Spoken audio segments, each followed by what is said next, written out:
Ever wondered why your power washer won't start? Most people panic, but here's the secret. It's usually just air in the line. This happens when water isn't flowing properly through your machine.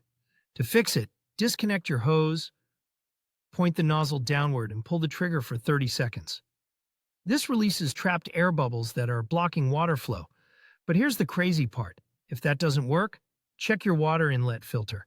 These tiny screens get clogged with debris, and most owners don't even know they exist. A quick rinse can restore full power instantly. This simple trick has saved countless machines from unnecessary repairs.